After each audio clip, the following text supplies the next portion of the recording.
Hey folks, welcome back to the channel. We got an update for you for Tarkov's Softcore. It's not a wipe, but the Softcore rule changes that are coming up, as well as the Community Digest. So short on topics, but there's quite a bit to talk about. So let's get into it and get you up to speed.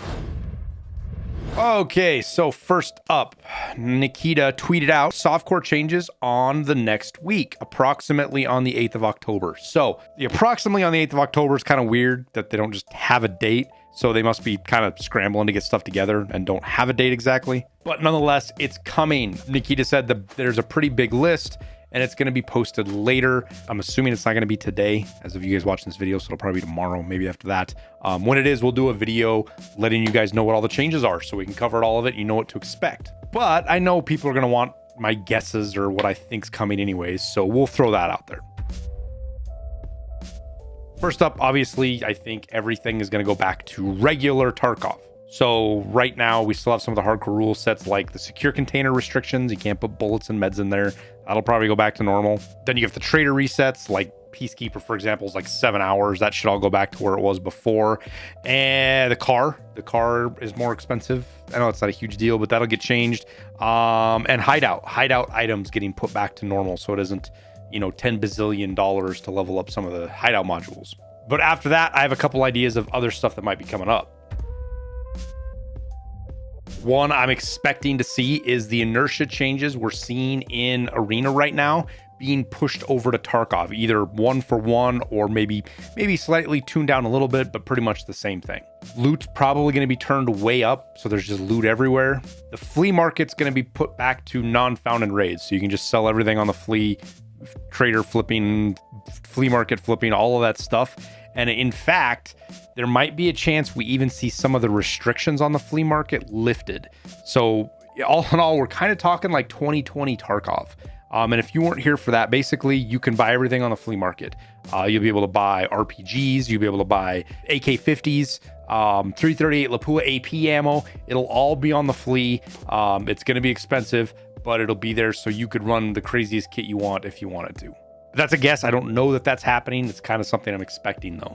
One thing I'm kind of open for to give players a chance at it is the skill leveling being turned way up.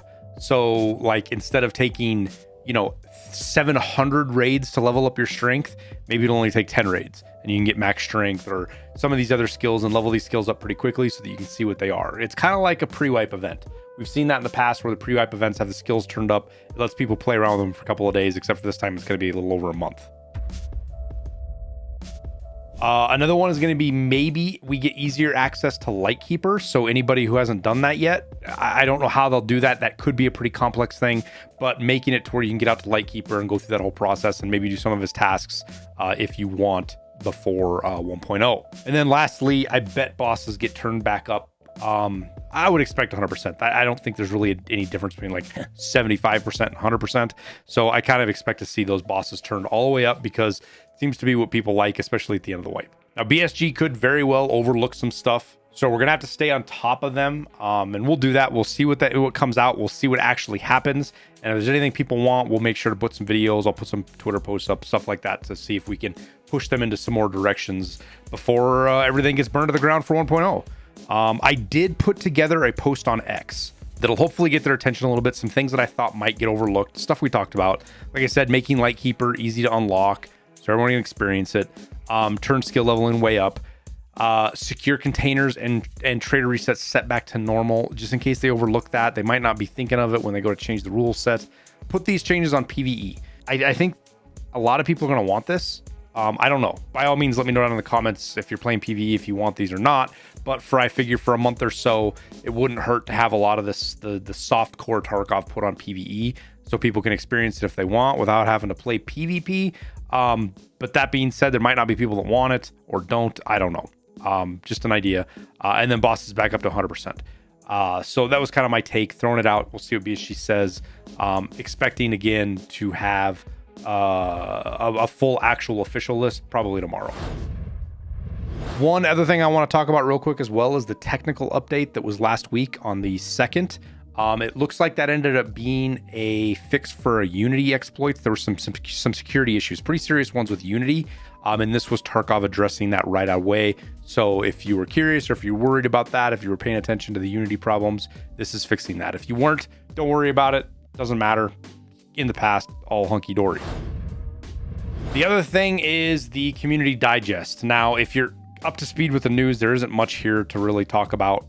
It's all the stuff we talk about in my videos. It was kind of a quiet month, if you will, for BSG and what they want to talk about. They talked the Tokyo Game Show. They got 1.0 release, the arena stuff. The big thing is the Season 0 Battle Pass is ending here soon. We don't know an exact date, but it's going to be shortly. And going to Battle Pass Season 1. That's happening in October. Again, I thought it was weird they're doing that before 1.0, but they are. So Battle Pass Season 1 will start here sometime, and that means the end of Season 0. So if you have some things you want to still try to earn with the Battle Pass, make sure you get over there and get those done sooner than later. And then obviously putting it on Steam, that's pretty much it for the Community Digest. There wasn't a whole lot else there to talk about. Now, other than that, BSG was gathering a list of some items that are still missing on traders. Things like the Calic B hemostat, some of the suppressors. I think there's an armor missing. All of that kind of stuff. BSG was asking for, hey, give us a list of this stuff. So I think that's going to be put back in regardless of the softcore wipe stuff or not. So hopefully we'll see that come back, because it does suck having to buy 2 or 3 hemostats every time you go into raid. It's just extra steps, extra shit to do. It's gotten to be really annoying for sure. And as far as achievements, it's hard to say. You have the Tarkov, the achievement for getting Kappa in the hardcore wipe. They could leave it in, but they might not. They might remove that once they go to the softcore wipe. They have done stuff like that in the past. It wouldn't be out of character for them. So if you are really close, I would bust your butt the next couple of days to get it so you don't lose that opportunity. Again, hopefully BSG doesn't take it away, but they have done that stuff in the past, especially without any warning. And again, if you're close, try to get it done. If you're not close, but you're still trying to do it the next month, it sucks. I know. I wish I could offer something better than just, I know it sucks. I just got mine done, thankfully, but it's something I am worried about, that anybody that's like maybe 4 or 5 tasks away from getting Kappa, and this softcore wipe rolls around and they can't get it. I think the people are pretty pissed off about that. So if you're close, try to get it before the softcore wipe, and I'll try to get a more solid answer, a heads up on that, or at least try to get them to say something about it, so that we know that they are going to leave that achievement in, or if they're going to take it out. But that is all I have. Nothing else to talk about. Well, again, we'll do another video once we get the full list. We'll go through it. We'll talk about some of the impacts, what it matters. But we'll wrap her up there. As always, thank you guys for watching. Don't forget to hit that like and subscribe button. Helps me out. Tells YouTube you want to see more of my videos. And when these drop, you'll see them right away versus maybe seeing them a day or two later. But with that, I'll say goodbye. I wish you the best of luck in your raids. And we'll see you in Tarkov, or maybe Battlefield, in a couple of days. Later, everybody.